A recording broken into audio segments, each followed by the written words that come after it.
Hello to those of you who feel called to this reading in particular. My goal is to give you a message that the universe has for you this very moment. First, we're going to start with one card. Let me catch my breath. I do be moving around a lot before I record these videos. What was I saying? First, we're going to start with one card for the context. / general energy, whatever you want to call it. And I'm going to use the Nightmare Before Christmas Tarot. If at the end of this reading you find that you like to hit the like button to show me that, and if you want to stick around to be a part of the community that I'm trying to create, subscribe and hit that notification bell. You can also find me on TikTok and Instagram for more reading related content where I use my voice and also make music inspired digital art for when I don't know how to put how I feel into words. Links are in the description. By the way, there might be a garbage truck running. You might hear that. If it gets too loud, I'll probably stop recording, but for now, just don't mind it. But your context. Oh, interesting. We have the High Priestess. Now, this feels cryptic. Wink, wink. It does feel mysterious. This is very strongly about trusting yourself on something or believing in yourself on something, or just like in general, strengthening that so-called muscle of self-confidence. There's something that your intuition or your inner voice is trying to guide you on, and something here about it was I was looking at my hands. I forgot what I was talking about because I got distracted. I have my fingers, they look a little weird because I got super glue on them. Now that we have looked at the context, I want to look deeper into it to get a better idea with the Prismavisions Tarot. I don't know why I almost forgot that name. So your first card, okay, is the Six of Swords with Aquarius. I'm already noticing how much blue there is on the table, so maybe that color is somehow significant for you. The ocean, maybe water signs, Cancer, Scorpio, Pisces.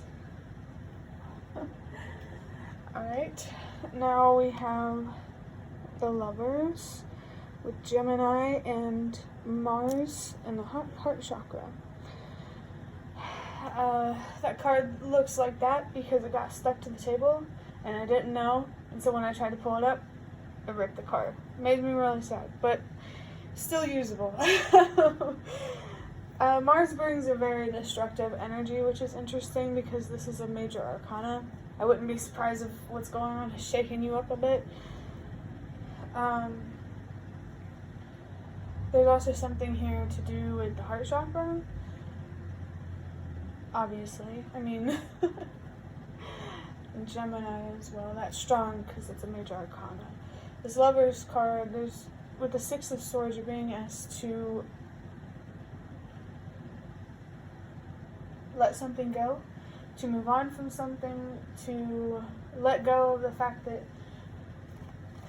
or letting go of feeling like you need validation to show up in the world the way that you were meant to. Yeah, there's definitely something about that. And the Lovers, I really feel like this is about uniting with yourself and making that commitment with yourself to always have the patience to be willing to let go and learn from hardship and move on from it.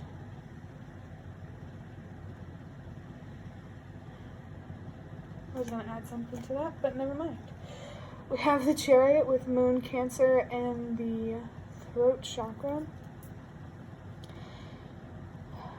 Your chakras are really being highlighted today. With the Chariot is about,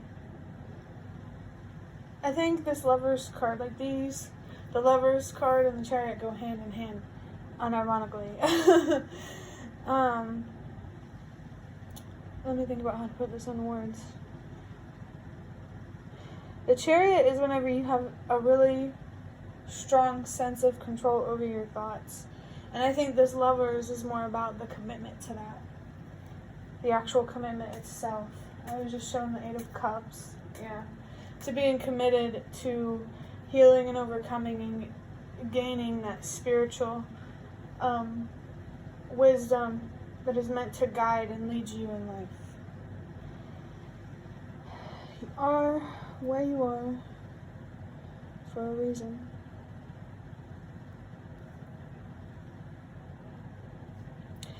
I am feeling something here about abortion.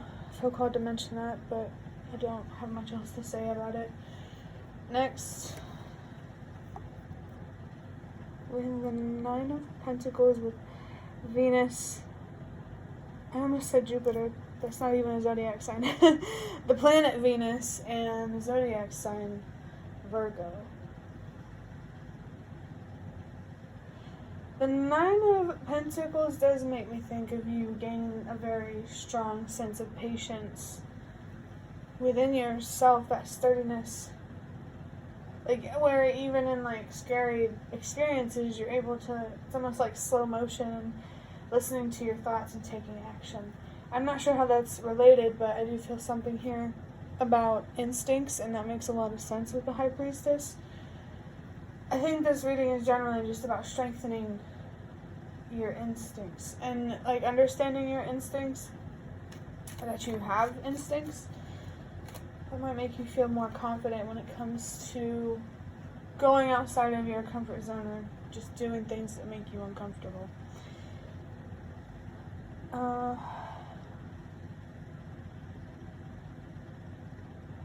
There does seem to be some sort of resistance to being committed to healing. Maybe it's distraction more than resistance. But yeah. Ooh, now I have the Ten of Pentacles with more Virgo. Okay, that's interesting. The energy here is fairly earthy, I would say. With the Ten of Pentacles, this is definitely like an ending, right? Because 10, 10, 10, Ben 10. That might be a message for somebody, a couple messages.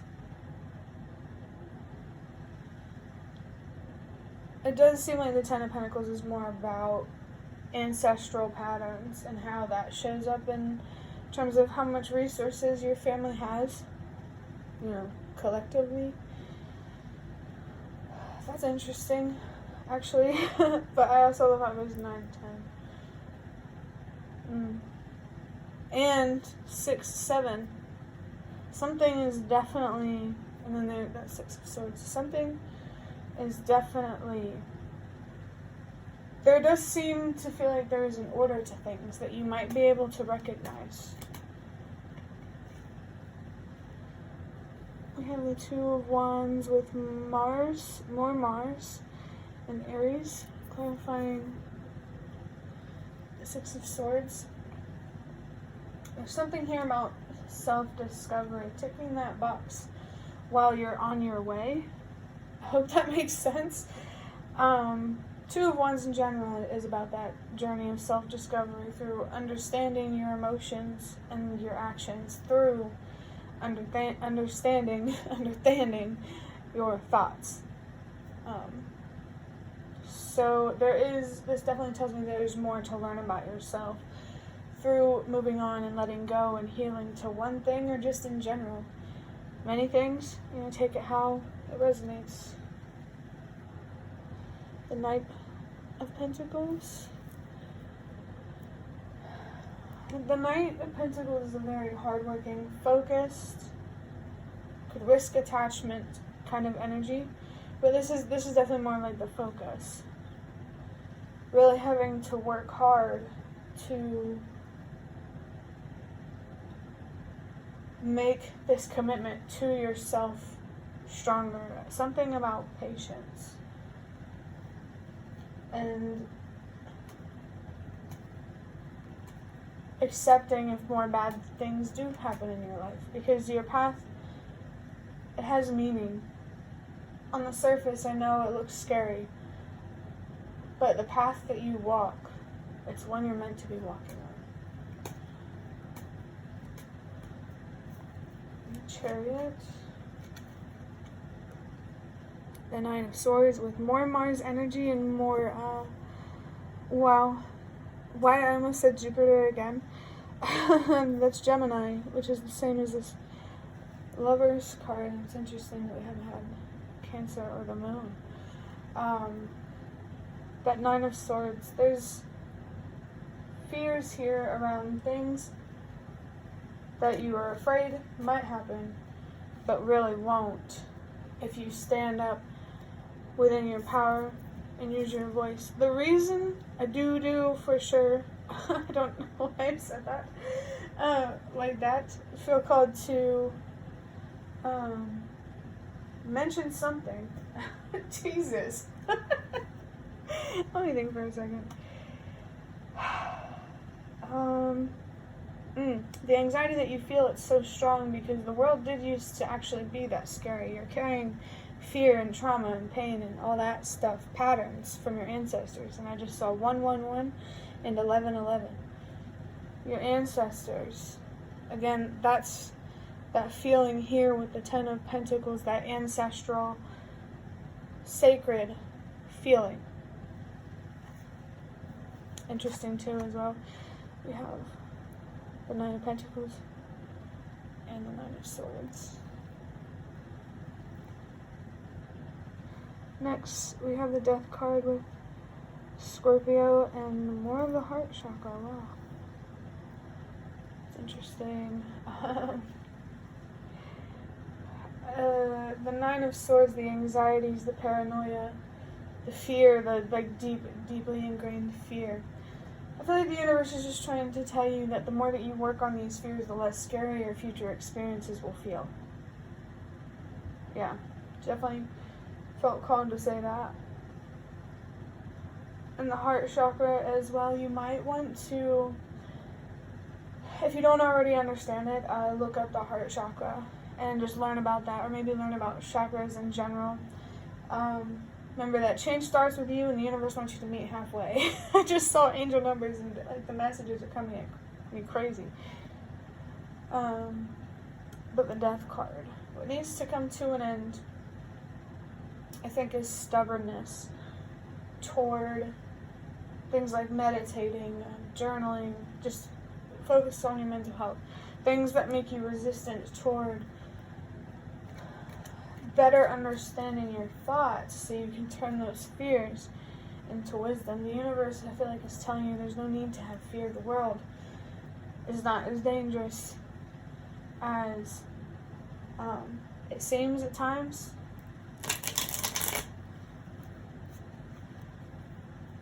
You're more free than your ancestors ever were. You know what I mean? But you're still carrying that fear because the mental health can be passed through generations, and it makes a lot of sense. Because parents, their children reflect them. And if those mental health issues are not addressed, there's a good chance the child could take on those same traits or deal with the same things that made their parent hold so much pain. There's definitely cycles coming to an end here, but not just in your personal life, also on your ancestral timeline. You're definitely doing some pretty big work here, and the universe is pretty proud of that. Now we have the Three of Swords with Libra. Yeah. This is highlighting a heartbreak of being misunderstood. You're definitely being called to recognize that your parents, your ancestors, they've experienced the same pain and heartbreak that you have. Like, if you look at your parent, what about you and your parent can you see that's similar? And what about you and your parent can you see that are different? And that will tell you a lot. Your parents definitely affect you more than you think. I just saw 444. Wow. 444 is definitely a crazy number to show up. But at the bottom of the deck, we have Sagittarius with the Ten of Wands.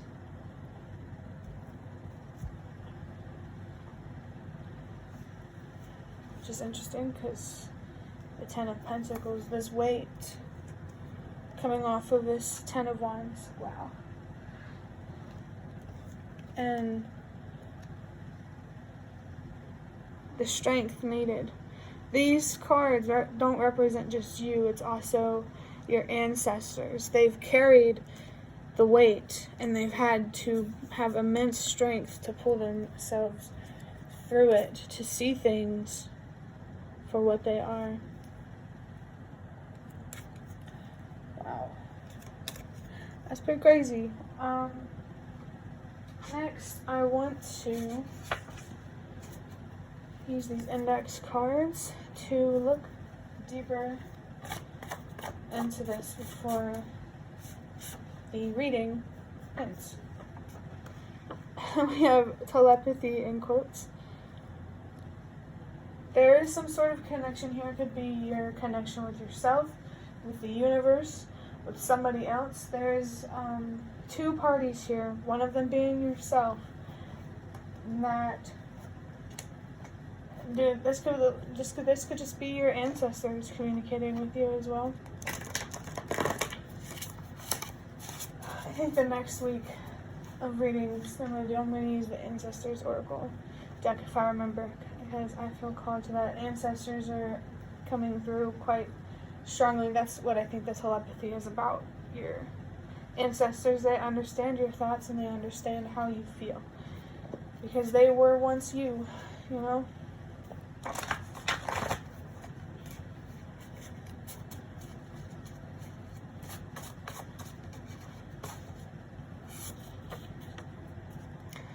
Stand by what you believe in. Wow. I really would not be surprised if your family line, if there have been people in and out of jail, mental health institutions, just really considered more of the troubled type. Because there's people, they're standing what they believe in the best way they know how. You know, some people go inward and some people go outward. Someone becomes sad. Some people become angry.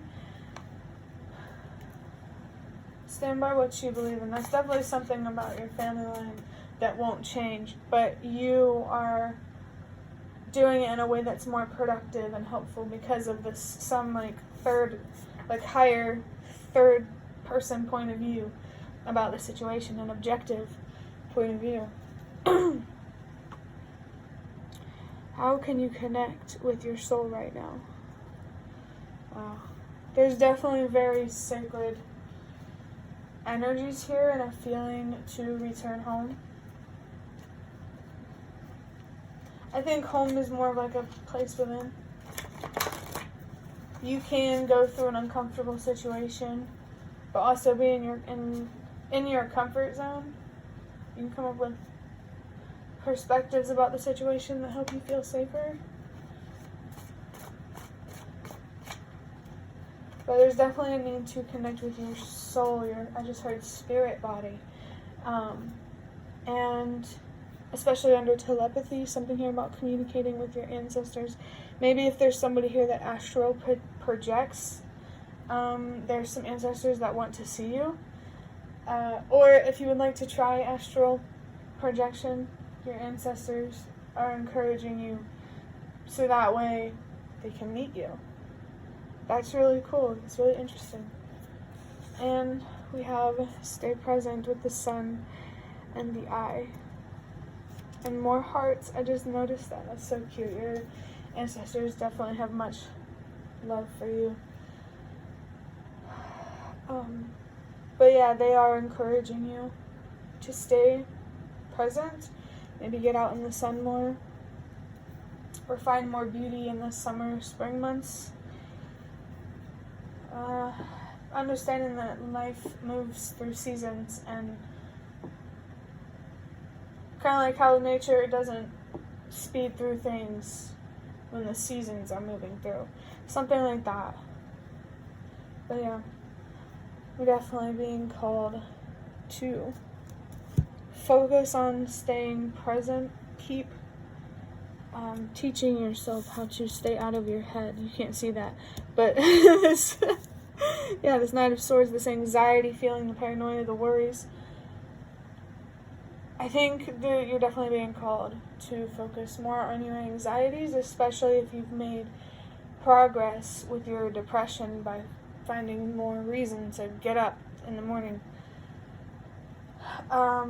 But I hope that was helpful. That's the end of your reading. I'd love to hear any comments you have in the comment section, and if you'd like to offer more support for what I'm trying to create, you can do so by donating through the thanks button directly below the video. Absolutely not obligated, but always very much appreciated.